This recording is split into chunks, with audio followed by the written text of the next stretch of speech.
Ok, bueno, lo que nos proponemos hacer en este momento es un proyecto nuevo que de alguna manera establece una relación de continuidad, pero también de interrupción o de ruptura, de nuevo comienzo con relación al proyecto que emprendimos el año pasado, en el 2025. Como ustedes saben, si han venido siguiendo nuestros videos, nosotros experimentamos una modalidad de producción cultural, de producción de conocimiento, basada en el medio del video, este, que no es para nada inhabitual en la antropología. De hecho, existen festivales de film etnográfico y el video ha sido uno de los medios en que se produce antropología contemporánea, de la misma manera en que lo ha sido también la práctica museográfica y curatorial en el espacio museístico. Ello per se, pues digamos el habitual concepto del libro en antropología o de los estudios monográficos. Es decir, que de alguna manera este proyecto que nosotros combinamos el año pasado se adentra dentro de cierta experimentación con nuevos medios dentro de la antropología en la manera de producir conocimiento. Por otro lado también, el proyecto anterior que hicimos, y lo estoy recapitulando para explicar en qué sentido nos estamos planteando este nuevo proyecto, tenía pues, en esa misma concepción de la práctica de producción de conocimiento a través de nuevos medios estaba implicada la idea de dialogicidad en antropología. Obviamente, la tradición de la antropología dialógica, como se conoce por ejemplo en la obra de Dennis Teclo y Barbara Teclo, así como también en los diálogos de Steven Tyler y la antropología postmoderna con Tedlos, con los Tedlos, se ha referido más a la relación entre el antropólogo y el nativo, es decir, a cómo dialogizar las representaciones de la cultura, y menos a la idea de aplicar lo dialógico a la producción de conocimiento, es decir, al modo mismo como la antropología produce conocimiento. Pero nosotros pensamos, epistemológicamente, que es contradictorio desde el punto de vista, digamos, de los presupuestos de base éticos para una antropología que se propone lo dialógico, asumir la concepción de la dialogicidad en su ruptura con la idea de un todo representacional y en su digamos, diseminar o fragmentar las representaciones de totalidad que dominaron a los paradigmas, a las ideologías de representación de la antropología tradicional, llevándolo solo al ámbito de la relación entre el antropólogo y la cultura representada. Pensamos que un verdadero paradigma dialógico debe afectar también los modos de producción de conocimiento, instaurando o estableciendo las vías o los asideros que puede contribuir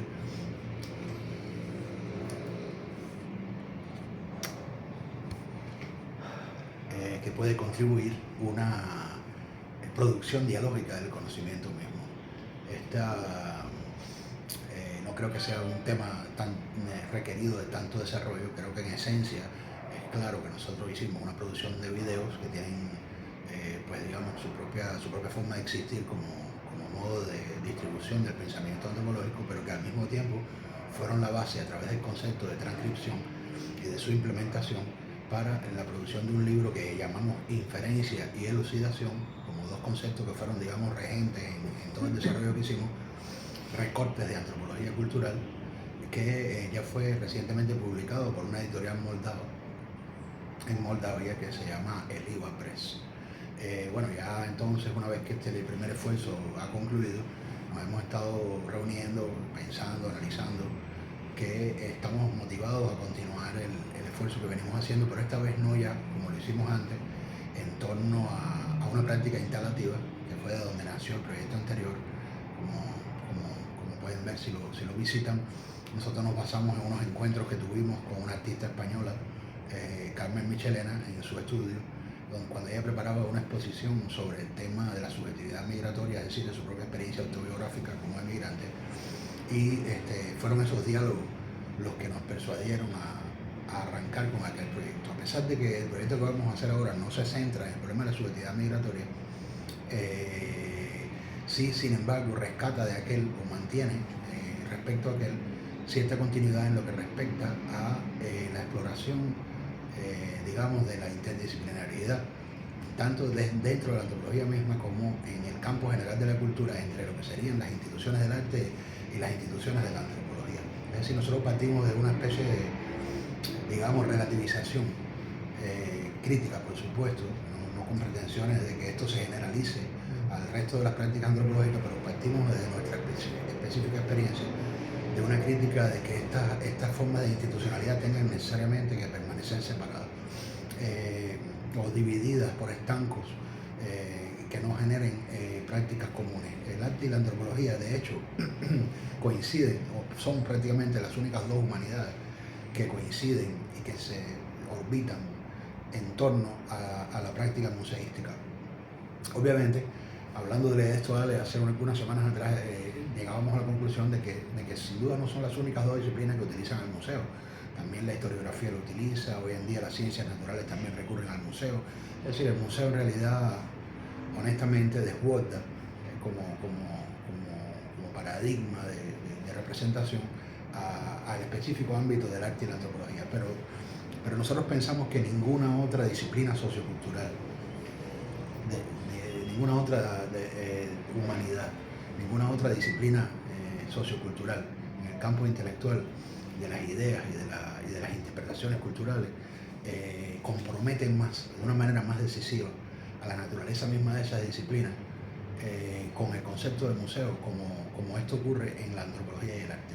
O sea, la historia como noción, el concepto de historia, obviamente puede museografiarse y museificarse, pero la práctica de la historia como una disciplina que trata de comprender un fenómeno vivo en la cultura, no requiere ella misma para su proliferación como una experiencia social del museo como un modo de inseminarse socioculturalmente. Es decir, los actores sociales que participan en el sentido de la historia no requieren para hacer historia del museo más que como un mero, digamos, después de los hechos. Es decir, el museo de historia viene un poco a ilustrar visualmente una práctica que socioculturalmente ocurre afuera o antes de que el museo sobrevenga con prácticas espaciales de museografía. En el caso del arte y la antropología ocurre de una manera diferente. El museo atraviesa de una manera demasiado importante las axiologías, es decir, los parámetros de valoración, la producción de valores en el campo sociocultural en que ambas disciplinas se generan. Entonces, partiendo de esto, que es un tema que de por sí fue uno de los capítulos del libro anterior, del proyecto anterior, queremos en esta ocasión pasar este problema al primer plano, recorriendo con él varios temas que han sido, digamos, importantes para nosotros, para los dos, en nuestras experiencias individuales. Alex como arqueólogo social, con una práctica de trabajo de campo, como sabemos, empírica, muy importante en el estudio digamos, de arqueología prehistórica, lítica, del área de la península de Paraguaná en Venezuela, específicamente del área de Monte Cano, su trabajo de campo, que fue además su tesis en estos sitios arqueológicos. En el caso mío, distintas prácticas de trabajo de campo de naturaleza muy distintas a las de Alex, que he venido desarrollando a lo largo del tiempo. Una de ellas, por supuesto, la que va a centrar este proyecto, que fue como curador en un museo, tratando el tema de los mercados populares urbanos, donde tuve que hacer trabajo de campo 2 años en estos mercados, tanto incluso los urbanos como también abordé los mercados rurales. Así como también experiencias, ya para cerrar, ya le voy a dar la palabra a Ale, en el pasado, experiencias de trabajo de campo que hice rurales, con campesinos de montaña en el oriente de Cuba, estudiando las religiones del oriente, y trabajos también urbanos que hice con jóvenes, expresiones culturales de la juventud, digamos, urbana de Cuba en los 80. Entonces, bueno, con este acervo de experiencias empíricas, como dice Ale, nos proponemos un libro, en realidad no un libro, un proyecto de videos, nuevamente con el mismo criterio, que generará también un libro muy inusual por basarse en esta transcripción del discurso hablado, que se propone abordar estos problemas. Ahora le voy a dar la palabra a Ale, porque luego quiero retomar un poco lo que quiero decir. No, yo lo que quería era referirme de que estamos retomando esto no de una forma simplista, es decir, de que vamos a describir fenómenos muy específicos, sino de tratar de entender de que tanto la antropología como la etnografía o como las ciencias sociales en general están formados por entes académicos. Esos entes académicos son los que van y profundizan el estudio de los fenómenos, pero nosotros quisiéramos romper un poco eso, porque ya tenemos ese background desde el siglo XVIII, XIX, y queremos que esa información no se quede nada más a nivel intelectual, por decirlo así, o académico, sino por eso la utilización del museo como instrumento educativo permita a que el individuo que está insertado en una colectividad específica pueda entender él mismo, bajo su propia experiencia, bajo su propio razonamiento, su proceso histórico y de identidad. Es decir, por ejemplo, podemos poner un caso rápidamente, un mercado en Oaxaca, o el mercado que es muy folclórico en Xochimilco, México, en Ciudad de México, donde está dirigido por canales, están las barcas, hay un intercambio de mercancías, es decir, en línea general es la descripción de cómo se puede ejercer estos fenómenos y que los participantes colectivos, ya sea dentro del mercado, ya sea a través de un museo o otro espacio que considere el curador lo más pertinente para exponer, es de tomar y describir a un nivel empírico, y el que está realmente interesado entonces se irá a la parte académica, investigará, pero ya no es el investigador que impone la idea, sino también es el colectivo que da su propia perspectiva de su propia cultura. Igual que el historiador, quien hace la historia, los que tienen el poder. Entonces es un poco invertir eso. No sé si Abdel estará de acuerdo. Sí, yo lo que quería, retomando un poco lo que venimos diciendo, ¿no?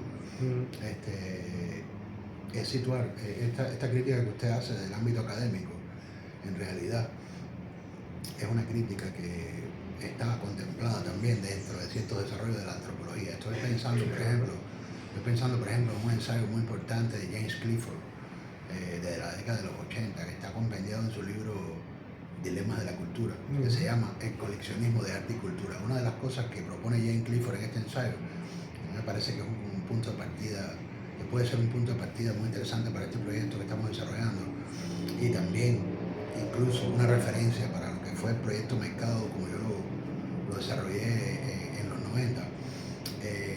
En este ensayo, James Clifford proponía comprender a la antropología más allá de las ciencias sociales, a través en términos de una manera de comprender la cultura, las nociones la noción del coleccionismo de arte y cultura.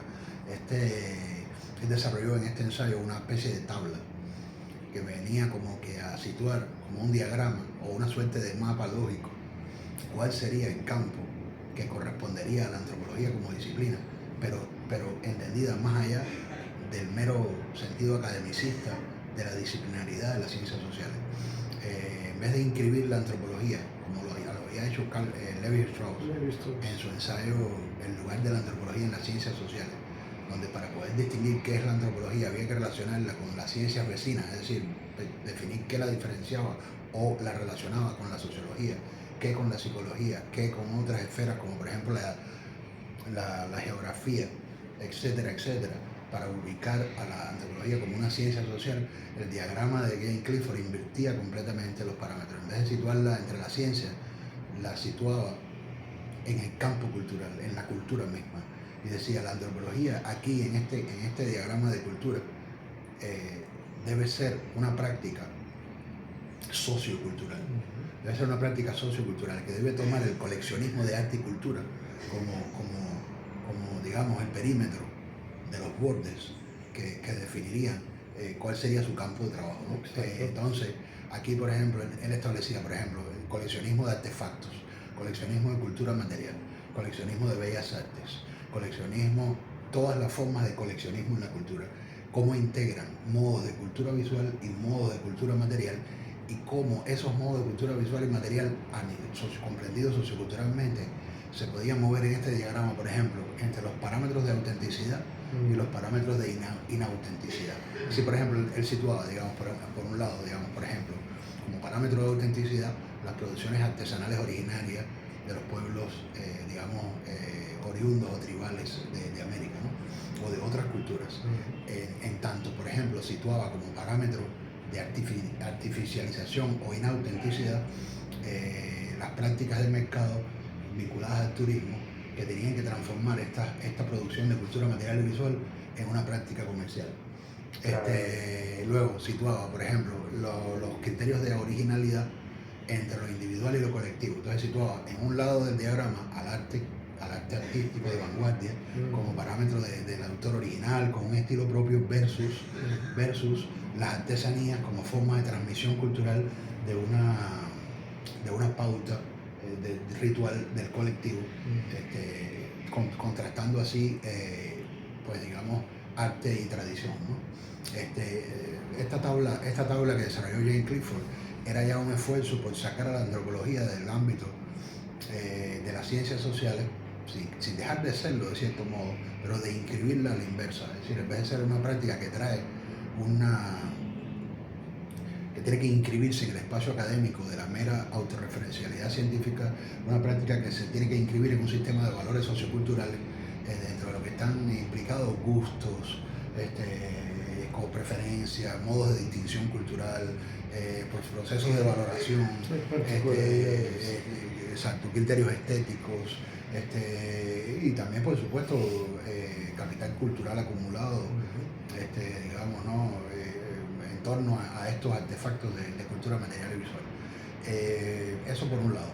Por otro lado, ya yendo al marco en que nos está situando Alex con el tema del mercado, a mí me gustaría, por supuesto, moverme mucho más allá de lo que yo hice en los 90 cuando me escogieron como curador del Museo de Arte Visual Alejandro Otero y me asignaron como primer proyecto hacer una curaduría y una museografía en el museo sobre el tema de esa alteridad social que el Museo Alejandro Otero, que es un museo de altas artes, de bellas artes, de arte contemporáneo, tiene a nivel comunitario, que es que tiene muy cerca, apenas a unas pocas cuadras, el mercado mayorista más importante que abastece la ciudad de Caracas del resto del país, generándose en su emplazamiento comunitario pues el hecho de tener que afrontar como museo esa realidad compleja, ¿no?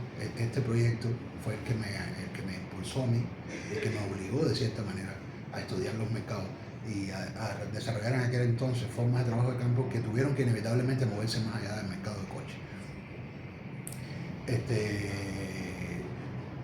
Esta misma experiencia del mercado me llevó a mí a nivel empírico a explorar una complejidad de ámbitos que me doy yo cuenta con el tiempo ahora, ¿no? Que de cierta manera está comprendida en este diagrama de Jane Clifford.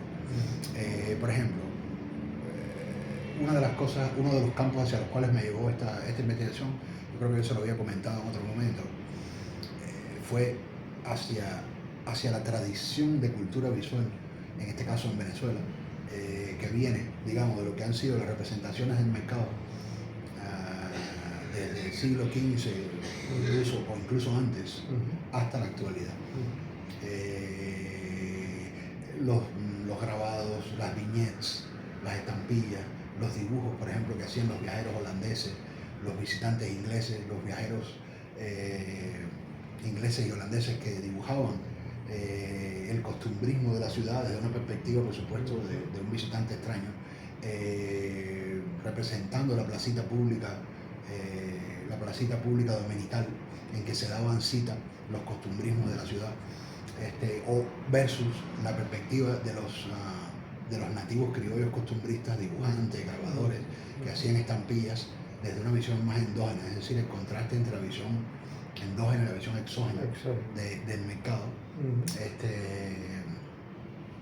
Luego, la evolución que tuvo la representación del mercado a lo largo de los distintos siglos, a través de la pintura, del dibujo, de la acuarela, de la fotografía, del grabado, hasta llegar a, digamos, incluso revisar colecciones para ver qué artistas ya del modernismo cultural habían, cuándo y en qué forma representado o dado, ofrecido imágenes de los mercados.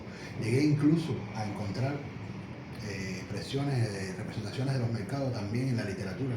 Por ejemplo, Aquiles Nazoa tiene un libro que se llama Caracas Física Espiritual, que es un libro, pues yo diría, no de antropología visual, porque él era un costumbrista, más bien tenía una perspectiva incluso desde el humor también, ¿no? De la cultura, pero sí, yo considero que es una pieza que es de interés para la antropología visual, porque él hace como una especie de genealogía de las costumbres del venezolano a lo largo del tiempo, y ahí habla de los vestuarios de las mujeres de la época, o sea, hay toda una reconstrucción visual de las costumbres de la tradición cultural venezolana, y dentro de ese prisma también aborda en distintas fotografías y estudios que hace el tema del mercado. Entonces, esa fue una de las perspectivas que de alguna manera me llevó al problema del colonialismo, inevitablemente, porque ese periodo contemplaba lo que fue el periodo, digamos, colonial, ¿no? Desde el punto de vista de la imaginería visual, los modos, los grafismos coloniales, la estética de los mapas antiguos y de los grafismos antiguos de la colonia, la manera como se representaba el mercado, donde aparecía el indio, donde aparecían los barcos, digamos, zarpando, ¿no? de los colonizadores, las plantaciones de café, de tabaco. O sea, hay toda una iconografía visual de las representaciones coloniales del mercado que forman parte de un imaginario, vamos a decirle así, de un imaginario, ¿no? Y esa lectura, vamos a decirle diacrónica, que mira quizás genealógicamente, digo genealógicamente porque de nada nos serviría hacer una historiografía de las representaciones visuales del mercado para confirmar lo que ya la historia política o la historia económica de Venezuela ha hecho, y con lo cual, o para lo cual, ha ilustrado con estas imágenes de los mercados determinadas ideologías de la representación de una tradición política y económica. Sino digo genealogía en el sentido de buscar lo no dicho, de indagar lo no acentuado, de escudriñar los silencios, las cosas no elucidadas, para al estar buscando no un texto histórico y económico, sino un texto, en este caso, es más costumbrista, más tradicional, autóctono, pues, sí, una perspectiva que no tenga que ver con la imposición de sistemas económicos que van a dirigir una nación, etcétera. Exactamente, una lectura más culturalista y antropológica de esa tradición. Lo que sería entonces el estudio cotidiano. Exacto. Pero por otro lado, en contraste con esa visión, vamos a decir, lineal o diacrónica, ¿no? Temporal, que nos remite a la memoria, estaba el recorte espacial que implicaban los mercados urbanos populares en el ámbito de la ciudad. Eran como dos cosas son conectadas temáticamente, incluso, ¿por qué no? A veces se podían haber ciertos puntos de coincidencia, porque, bueno, al ver los mercados populares urbanos de hoy en fotografía, o de aquel periodo, ¿no? Los 90 en fotografía y cosas, pueden haber ciertas cosas que evidentemente se trata de lo mismo, ¿no?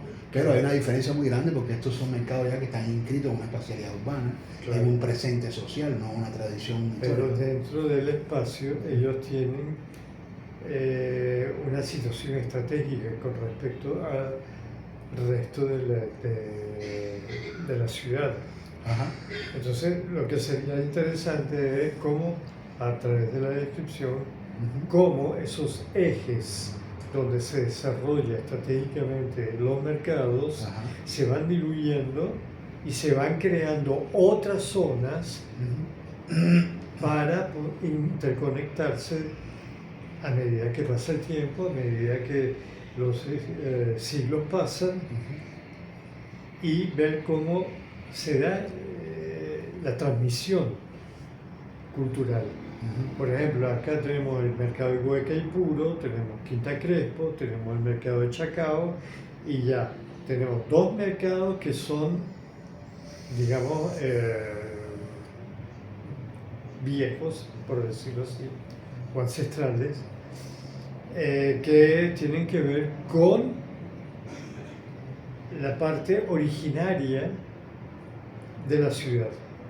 Cuando fue nombrada Santiago de León de Caracas, se hicieron o se construyeron los centros de intercambio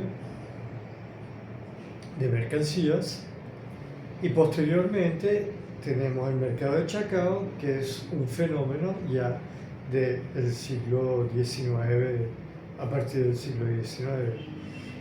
Pero las costumbres, tanto de uno como de otra, vienen siendo prácticamente idénticas.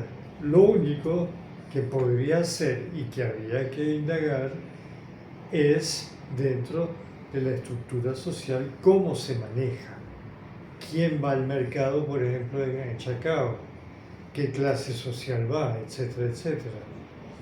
Mientras que los otros son determinados de una clase social. Pero el fin del mercado es obtener los bienes de subsistencia alimenticia y otros que no han cambiado. Pero sí se han ido transformando, se han ido a lo mejor creando nuevas alternativas de intercambio a través de la misma tecnología, a través de la misma idiosincrasia, porque también hay un problema, bueno, no lo considero un problema, pero sí un fenómeno interesante, que es la interculturalización de un mercado. Ahí va originarios españoles, originarios italianos, que ellos tienen todo su background también de lo que son los mercados en Europa, de cómo funcionaban y cómo tratan de implementarlos acá. Entonces hay un intercambio de información, ¿no? Sí. La parte considero, y insisto, que la parte fundamental, que es un poco lo que tú estabas diciendo, es tomar la parte cultural a través de la descripción empírica del estudio de los mercados, y posteriormente, que para mí sería también fundamental, es crear como dos planos dentro de la museografía, que puede ser una museografía tradicional, un museo espacio cerrado, de un intelecto tal, etcétera, etcétera, y un museo al aire libre, como ya se ha dado también. Hay museos, bueno, si se puede llamar museos, hay obras en arenas, en superficie de mareas, hay murales que están pintados en ciertos círculos determinados de la ciudad, que pueden ser de alta o media adquisición ¿cómo se dice? Monetaria. En fin, hay todo un bagaje que la descripción va a ayudar, y es lo que queremos hacer, como lo dice Clifford, pasar de la periferia para empezar y darle chance a los intelectuales que desarrollen y estudien las partes fenomenológicas, teóricas, etcétera, etcétera, del fenómeno que nosotros estamos describiendo. Entiendo. Bueno, con relación a eso en particular, a la descripción empírica del mercado, justamente desde el punto de vista descriptivo, tanto a través de la palabra o la escritura, como a través de la fotografía o del film, una de las cosas que a mí me interesa del fenómeno de los mercados, en este caso de los mercados populares urbanos, sí, y también rurales, es el tipo de cultura material y el tipo de cultura visual que los mercados generan, o que los mercados son, desde el punto de vista de un examen, digamos, que tome como parámetro lo artesanal en un sentido y lo seriado en otro sentido. Los mercados populares urbanos tienden, por un lado, a ser altamente modulares, en el sentido de que la manera como estos mercados ocupan sus espacios en la ciudad tienden a ser mayormente dados en áreas que les son asignadas por permisología, ¿no? Es decir, digamos, les dan un bulevar o les dan un área determinada de parques o determinados emplazamientos urbanos para los cuales tienen, cuando son mercados, digamos, legales, derecho de establecerse ahí por determinado periodo de tiempo en la semana o en el mes. Entonces, los sistemas constructivos a través de los cuales estos mercados se generan deben estar preparados para, a veces pueden perdurar un tiempo determinadamente prolongado en el lugar, pero incluso cuando permanecen de una manera un poco más prolongada, digamos, por ejemplo, en un periodo de 3 meses o incluso hasta de 6 meses, hay algunos que incluso se vuelven hasta permanentes. Estos mercados, por lo general, tienen que estar techados y hechos de una manera que debe ser montable y desmontable, y que debe además también proteger la mercancía y el emplazamiento de los efectos, digamos, de la lluvia y de los desastres naturales, ¿no? Entonces, esto ha generado una cultura material y visual que es propia del mercado, en varios sentidos, precisamente a nivel descriptivo. Por un lado, la modularidad, es decir, ya digo, hay algunos que son de un día, que se desmontan el mismo día, hay otros que son de una semana, otros de un mes, otros pueden ser de 6 meses, y hay algunos incluso que se han vuelto permanentes, pero incluso los que se han vuelto permanentes, de todas maneras heredan esta historia misma del mercado, en la que quizás adquirieron la permanencia a lo largo del tiempo, pero originariamente esos mercados no fueron permanentes. Por lo tanto, los sistemas constructivos en los que ellos se basan deben tener una cierta modularidad, deben ser montables y desmontables, y esto ha generado una imaginación popular, que ha producido una cultura material y visual que se ha vuelto propia del mercado, ¿no?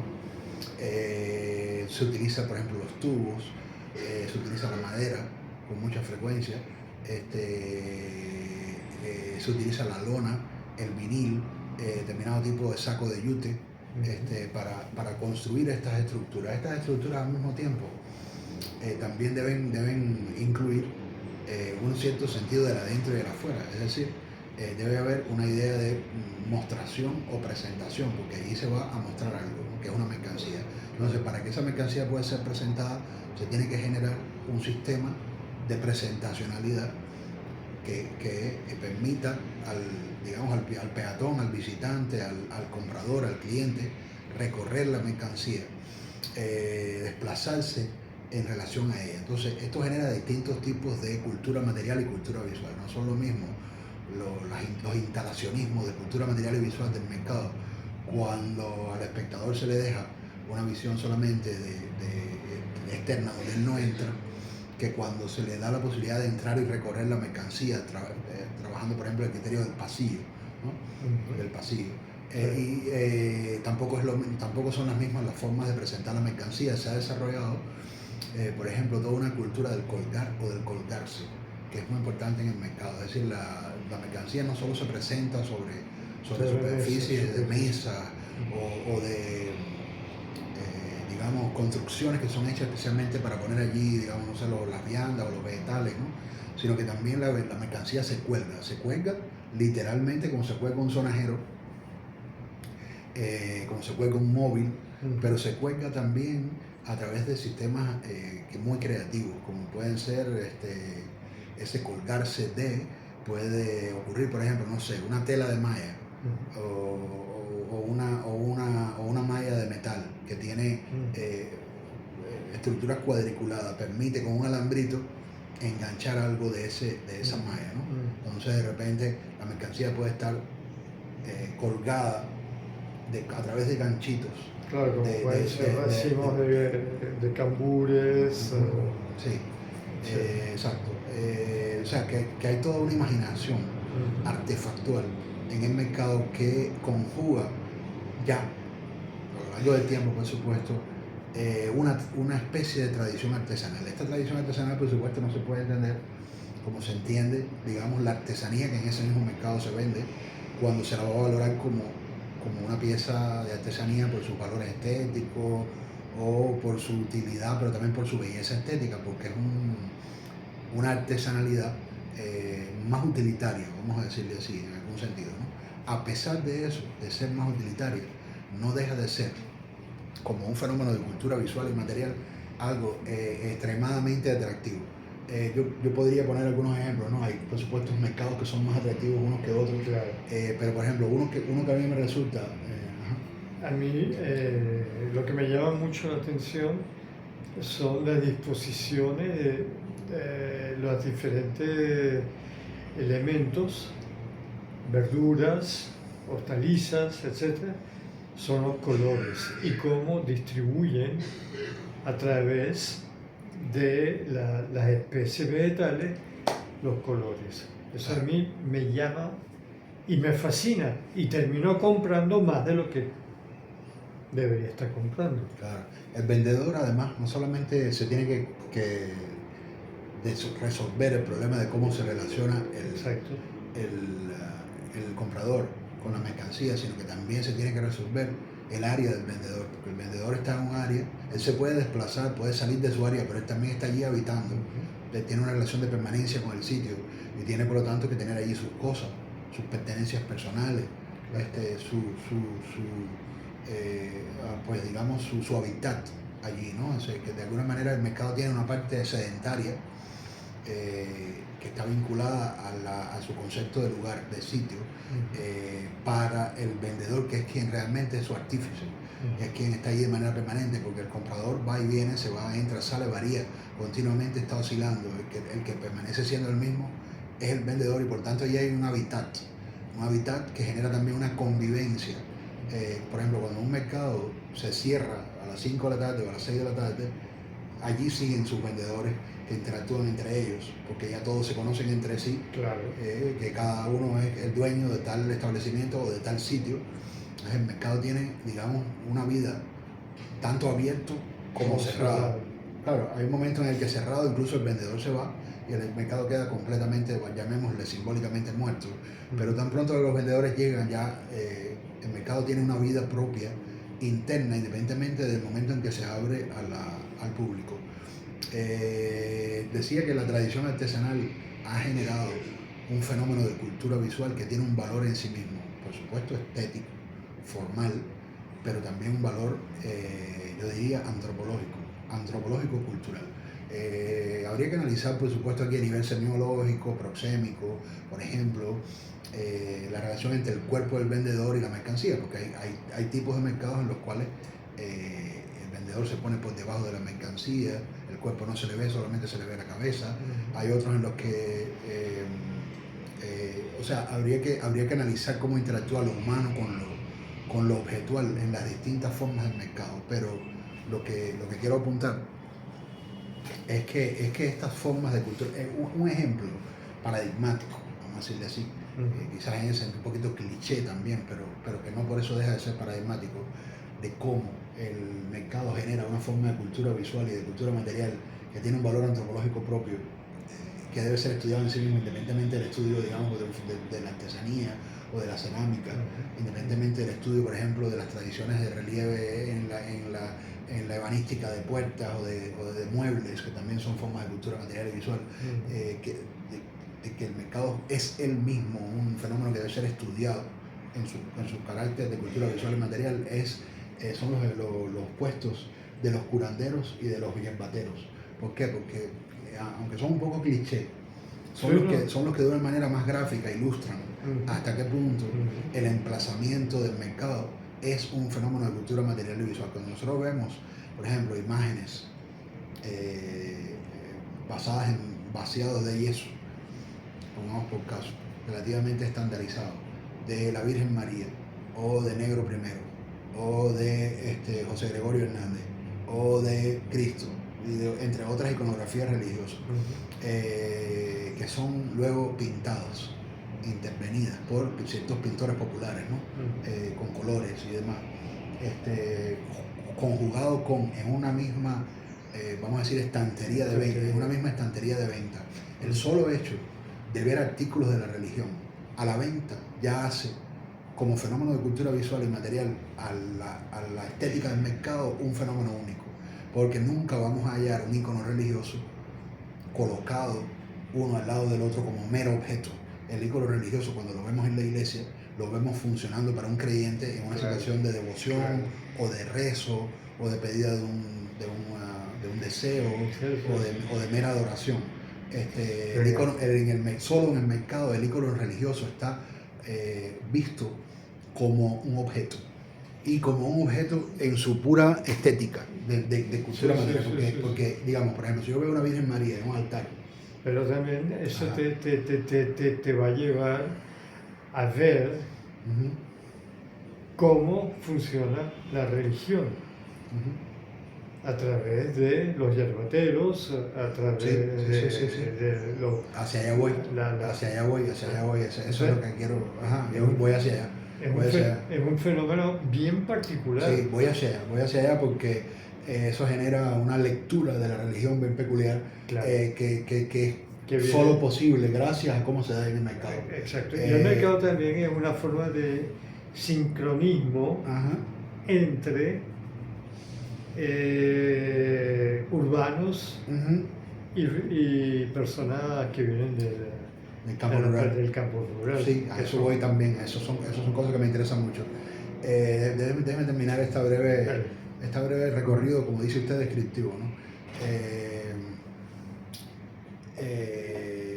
Yo decía que si nosotros vemos a una Virgen María dentro de un ritual de procesión o dentro de un altar, no es que allí no tenga, pongamos por caso que el vestido esté pintado de azules, blancos y azules, y que la corona o el aura esté pintado de una determinada manera, y que esa Virgen en particular, en ese altar o en esa procesión religiosa, tenga una forma estética. Pero desde el momento que está integrada al ritual, esos componentes estéticos de la Virgen están diluidos. Exacto. O están funcionando, digamos, para cumplir con la función que lo diluye como hecho formal y estético en esa funcionalidad religiosa que allí está teniendo en la procesión o en el altar. Cuando nosotros vemos a una Virgen o a la misma Virgen en la estantería del mercado, está fuera de ese lugar. Por lo tanto, de ningún otro modo, más que en el mercado, percibimos a esa Virgen como un artefacto de cultura visual. Es decir, obviamente podemos enajenarnos del hecho, al verla en la procesión religiosa, de que está siendo usada religiosamente en ese momento, y tratar de verla con un criterio visual y estético. Podemos hacer eso al verlo también en la iglesia o al verlo también dentro de la procesión, pero allí estamos teniendo que extrañarnos del lugar que ella está ocupando para los creyentes. Es decir, para el creyente en ese momento esos elementos estéticos y visuales están diluidos en una funcionalidad. Lo mismo que ocurre, digamos, con lo utilitario de la cerámica. En el momento que una cerámica, que puede ser visualmente bella o interesante, está siendo usada para envasar un alimento o para comer en él, obviamente contribuye al disfrute que está implicado en comer, pero ya ese disfrute, ya esa estética está diluida en esa funcionalidad. En cambio, en el mercado, no es que ese objeto no esté también integrado a una ritualidad social en la cual sigue cumpliendo, como dice Alex, también una función religiosa, pero está separado de la procesión, del ritual, y por lo tanto su componente de artesanía, de cultura material y de cultura visual está más visible o más traído al primer plano. Esta es una de las cosas que hace relevante el emplazamiento del mercado como cultura visual para el estudio de la cultura. Otro fenómeno que dice Alex, en lo cual estoy de acuerdo y me parece importante, y por eso yo hablaba de los casos de los yerbateros y los curanderos, es que no solamente tenemos acá, en estos espacios, imágenes, digamos, de la religión católica hibridadas con personalidades que vienen, digamos, de la cultura criolla o sincrética, como puede ser Negro Primero y otros santos, o como puede ser María Leoncia, por ejemplo, que están vinculada con la religión africana, sino que no solamente se dan estas hibridaciones, digamos, interétnicas, ¿no? Que de por sí se expresan en las imaginerías visuales de la religión, sino que además el espacio mismo en que estas prácticas, estas iconografías religiosas son instaladas, desplegadas dentro del mercado, viene junto con otros conceptos que vienen vinculados a la sanación, que puede ser física o espiritual, como pueden ser, no sé, digamos, la cultura, por ejemplo, de la medicina tradicional popular, el conocimiento a la vez místico, pero también médico, pragmático, que la cultura popular ha adquirido y acumulado sobre la capacidad de sanación de determinadas plantas, la preparación de determinados ungüentos. Todas estas cosas integran de otra manera al icono religioso dentro de la práctica visual del mercado, y al mismo tiempo, o sea, nos permiten una lectura diferente del lugar que la iconografía religiosa tiene en el ámbito cultural de la vida cotidiana, en este caso, como dice Ale también, de los espacios urbanos y rurales en que esto se inscribe, ¿no? Para sujetos, digamos, entendidos en la cotidianidad social. Al mismo tiempo, todos estos ungüentos tienen expresión también de cultura material y visual porque son envasados. Claro. Son envasados en frascos, en determinadas maneras también incluso de amarrar las hojas, y decorados. En la cultura aromática también, de color, como dice Ale, y al mismo tiempo la imagen de la religión no solo se dan en yeso, también se dan en estampillas, en diseños, en diferentes tipos de material gráfico.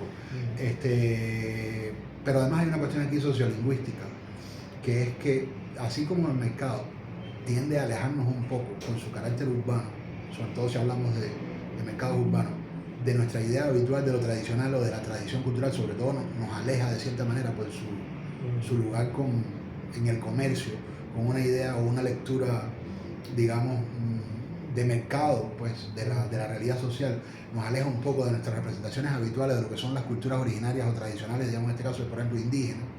Eso no significa que la cultura indígena no esté también presente en estos mercados. Por un lado lo está desde el punto de vista sociolingüístico. Muchas de estas plantas, como por ejemplo el carapacho de cachicamo, que se utiliza mucho para determinadas curaciones y que tiene un contenido místico, además de un uso utilitario y práctico, es una palabra completamente indígena. La palabra cachicamo es una palabra indígena. El chimó, por ejemplo, que es un extracto de tabaco, que también se vende allí en estos lugares digamos, de los curanderos, de los yerbateros, los vendedores de hierbas, ¿no? Es una palabra también indígena. La palabra chimó es una palabra indígena. Hay muchos conceptos, palabras, nociones. Muchas de estas plantas, casi todas, un número alto de ellas, su denominación en cultura tradicional popular es de procedencia etimológica indígena, en términos de lenguas indígenas. Que bueno, como nosotros sabemos, aquí en Venezuela en particular hay un alto número de grupos indígenas, de comunidades indígenas vivas. Es un país absolutamente multilingüe. Se hablan infinidades de lenguas, hay tablas que definen las distintas lenguas que se hablan en Venezuela, ¿no?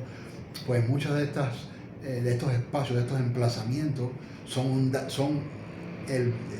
implican el darse cita allí, en esa espacialidad instalada, desplegada, escenificada, el darse cita de cosas que de otra manera no se dan cita en los emplazamientos de la cultura. Pues pongamos por caso, si yo voy tras una planta que un vendedor está vendiendo, que me remite por su etimología, no sé, a los pemones, pongamos por caso, yo me voy al lugar donde los pemones habitan, allí solamente voy a ver las cosas que consumen los pemones y producen los pemones, pero nunca voy a ver eso al lado de las cosas que producen los guayúes o de las cosas que producen los yerbateros religiosos de la ciudad, las amas de casa que tienen determinadas tradiciones en el espacio urbano. Solo en los mercados se dan cita como una suerte de inventario o de lectura inventariada de la cultura, gracias a su carácter espacial, de una espacialidad escénica. Yo digo que el mercado tiene una conexión muy importante con el concepto de puesta en escena. Entonces el mercado no es la cultura como nosotros nos las vamos a encontrar predada en el modo como una cultura se da en la tradición. O sea, digamos, por ejemplo, la familia sí. Cuando uno entra en un espacio doméstico, ahí hay objetos, hay cultura material, hay cultura visual, pero eso está, digamos, como eso viene predado en esa tradición cultural. En cambio, el mercado es como una puesta en escena que hace la cultura. Ese componente de mise en scène del mercado, obviamente, le da un componente artístico, le da un componente teatral, le da un componente y también genera un espacio de privilegio, vamos a decirle así, para el estudio antropológico, porque el concepto de contigüidad, un concepto que se utilizó mucho en lingüística estructuralista, es lo que está al lado, ¿no? Una cosa al lado de la otra, es decir, es la comprensión espacial de los fenómenos, ¿no? El mercado tiene esa cosa de lo contiguo. En el mercado es posible la contiguidad, o sea, tú puedes poner junto en un mercado dos cosas que de ninguna manera las habrías encontrado juntas en ninguna otra escena de cultura visual. En este sentido, esta perspectiva que yo estoy introduciendo aquí ahorita, podríamos llamarle un poco, quizás está en la línea de la antropología visual, más que propiamente de la antropología cultural, porque habría que moverse de la antropología visual a la antropología cultural. Pero bueno, la descriptividad del mercado nos conduce inevitablemente un poco hacia ello. Al mismo tiempo, usted hablaba de fenomenología del mercado. A mí me parece que el concepto de descriptividad es un poco limitado, en el sentido de la observación participante, limita mucho la comprensión de los fenómenos visuales a una mera descripción participante, es decir, voy viendo tal cosa y voy describiendo lo que veo. A mí me gusta más la idea de fenomenología del mercado. ¿Por qué? Porque si yo meramente describo, no puedo captar ciertas lógicas. Claro. Ciertas lógicas que la mera descripción no me ofrece. Claro, pero yo lo tomo como entiendo, un nivel para pasar después a otro nivel. Sí, eso que usted está diciendo. O sea, la fenomenología ya es para darle consistencia. Entiendo. Y entendimiento. Sí, entiendo. Mientras que la parte descriptiva es para que el colectivo pueda entenderse por sí mismo cómo ellos funcionan. Y no como una imposición de un Dios llamado sociólogo, antropólogo. Claro, ahí usted está haciendo una distinción que es importante, porque usted de alguna manera propone no prescindir de la descripción, pero sino verla solo como una fase de la investigación. Exactamente. Sí, yo estoy de acuerdo con eso. Yo no soy tan radical. En la crítica, por ejemplo, que hace Steven Tyler, tiene un ensayo que critica, tiene un ensayo que se llama etnografía, la etnografía, la intertextualidad y el fin de la descripción. ¿Por qué Steven llegó a este concepto? Yo estoy de acuerdo con él también en 1%. Yo estoy de acuerdo con él también en 1%, pero me parece que es un poco extremo. Sí. Steven Tyler, como sabemos, un antropólogo cognitivo muy importante. Bueno, algunos lo han definido como extremista. Yo creo que sí, que Steven en muchos aspectos fue extremista, pero ese extremismo no era gratuito, tenía una razón de ser. Ahora, ¿por qué él hablaba del fin de la descripción? Porque cuando uno comprende estos fenómenos que estamos analizando como formas textuales, cuando uno viene desde la perspectiva de la teoría del texto,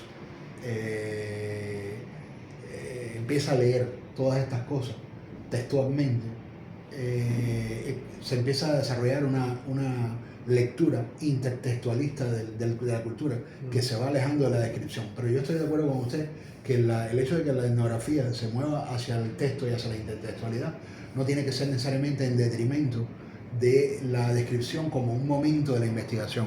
En ese sentido, habría que conciliar de alguna manera la perspectiva, porque quien propuso así más acentuadamente la importancia de la descripción en antropología fue Clifford Geertz, en un ensayo que se llamó La descripción densa, la interpretación de las culturas. La descripción densa, la descripción de las culturas.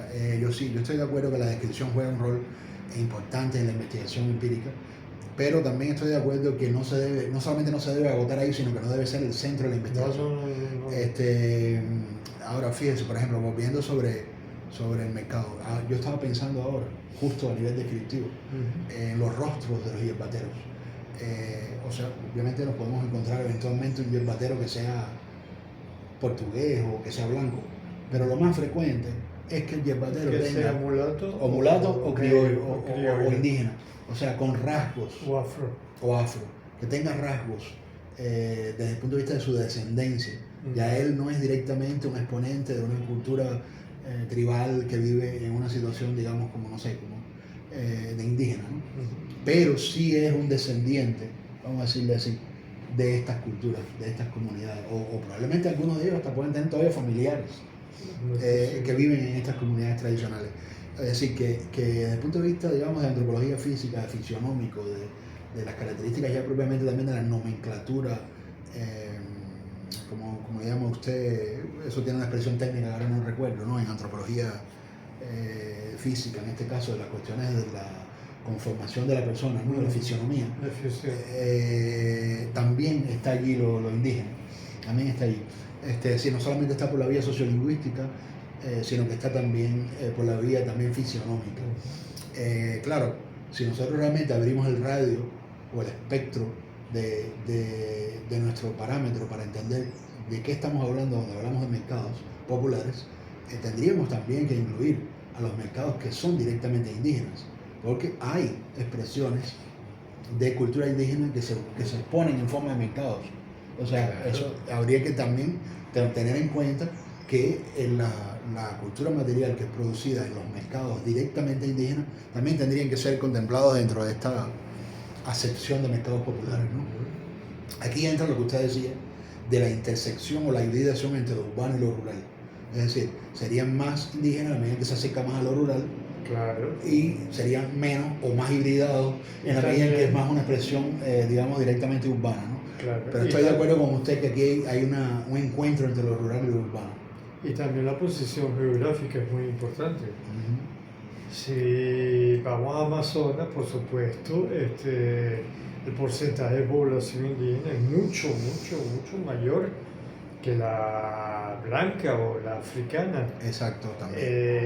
Te vas a Perijá.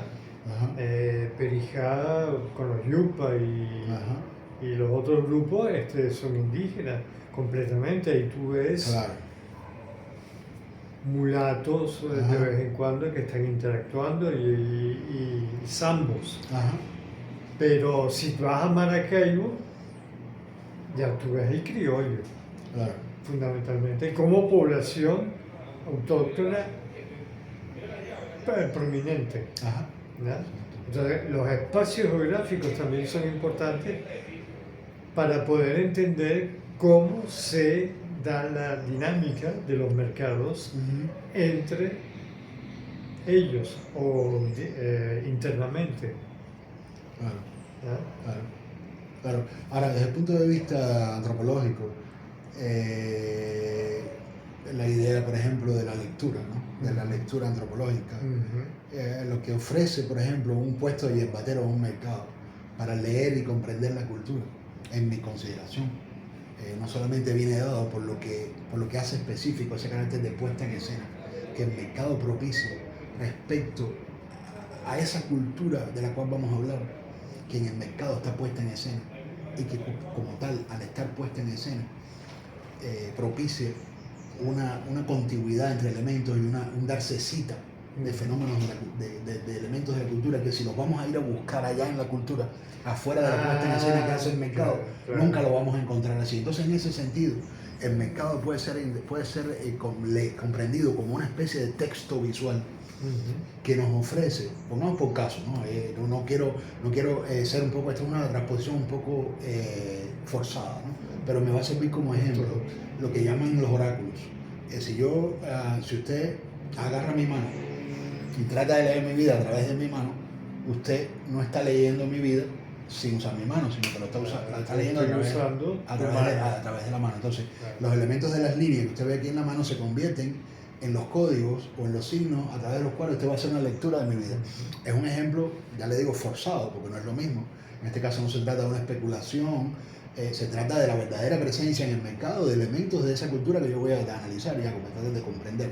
Pero lo que quiero decir es que la puesta en escena que hace el mercado ofrece como una especie de intermediario, vamos a decirle así, que tiene sus propios signos. No es una obra de arte, sin duda, como en el caso de una obra de arte ha sido puesto así por un autor, con una intencionalidad expresiva, ¿no? Pero digamos que puede servir también la idea de obra de arte en el sentido de que uno puede leer la cultura leyendo una obra de arte a través de lo que esa obra convoca en los signos que ella articula y relaciona, ¿no? Es una metáfora un poco infeliz, pero sirve en el sentido de lo que podríamos llamar una mediación textual.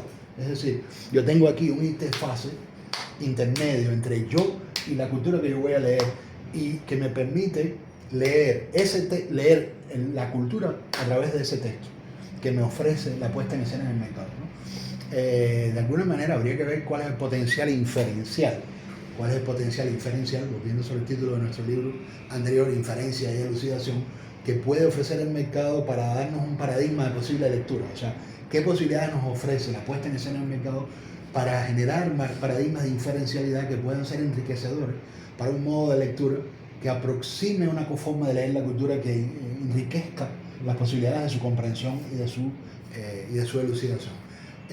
Pero hay otras cosas, si nos movemos de la descripción a la fenomenología, que nos comienzan a movernos un poquito más allá, o que van desplazando el ojo de la cámara, vamos a decirle así, o el centro de atención, de parámetros de cultura visual y de cultura material, que es sobre con lo que hemos estado trabajando hasta ahora, a parámetros de interacción simbólica, de interacción social y de expresiones que envuelven el uso de la palabra, la interacción intercorporal e intergestual. Es decir, el mercado no solo es una puesta en escena estática, vista por un ojo, de cosas inmóviles que están allí para que sean vistas, sino que el mercado, además sí, indudablemente, la puesta en escena de cultura material es muy importante en el mercado. Sin cultura material que se está poniendo en escena no existiría el mercado. Eso es indudable, tiene una tremenda importancia, pero no todo en el mercado es exhibición de cultura material y visual. En el mercado también hay interacción simbólica, interacción social. En el mercado también hay diálogo, en el mercado también hay incluso otros principios que no pueden ser reducidos a su cultura material y visual, como son el mismo principio que usted analizaba al comienzo del trueque, ¿no? Sí. Del trueque que rige la fuerza o la dinámica, la energía del mercado. El principio del trueque a mí me parece, siendo un principio lógico abstracto y a la vez empírico y práctico, porque lo que se hace es un trueque, ¿no? El principio del trueque que rige la lógica del mercado, a mí me parece que tiene una tremenda importancia antropológica en la cultura. Es decir, yo creo que usted hablaba de la interculturalidad del mercado, en lo cual estoy 100% de acuerdo y me parece una gran importancia. A mí me parece que una de las cosas que hace peculiar la escena del mercado es precisamente que ella se presenta como ese lado de la cultura a través del cual la cultura está en interacción con otras culturas. O sea, el mercado viene siendo como un lugar de tráfico, de encuentro de culturas, de alguna manera, ¿no? Y el trueque es un poco la figura de ese intercambio. Es decir, el trueque viene siendo la figura primaria, vamos a decirle así, como el amarillo, el rojo y el azul en los colores, o el A, el B y el C en el abecedario, ¿no? Es como lo básico que genera esa relación interculturalizada. Porque ¿qué es un trueque? Un trueque es un intercambio, ¿no? Claro, el mercado de hoy es dinero por mercancía, pero tenemos que recordar que en ese dinero hay valores. porque el dinero que yo doy es el resultado de mi trabajo Claro. y de mi esfuerzo. Y lo que yo voy a comprar también es una escogencia de mis gustos y también de mi estilo de vida. Entonces, aunque hoy en día ya no se intercambia, no sé, chocolate por maíz, como era, digamos, en la época de los mercados aztecas o mayas o de otros mercados tradicionales, estudiados, por cierto, por la antropología. Como yo le decía, hay un estudio que hace Malinowski, que a mí me parece que es muy importante, es una suerte de búsqueda en los orígenes de los antepasados de lo que después ha sido el mercado, que a mí me gusta mucho porque el estudio que él hace en los Pacíficos, en los acueductos del Pacífico Occidental, en esencia el libro está basado en el estudio de un sistema de comercio tribal que se llama, lo tienen los Trovians, que se llama el Kula. El Kula es el modo de intercambio comercial que tenían estas culturas en la que no había todavía dinero, en la que no había propiamente mercado en un sentido nuestro, ¿no? De business moderno.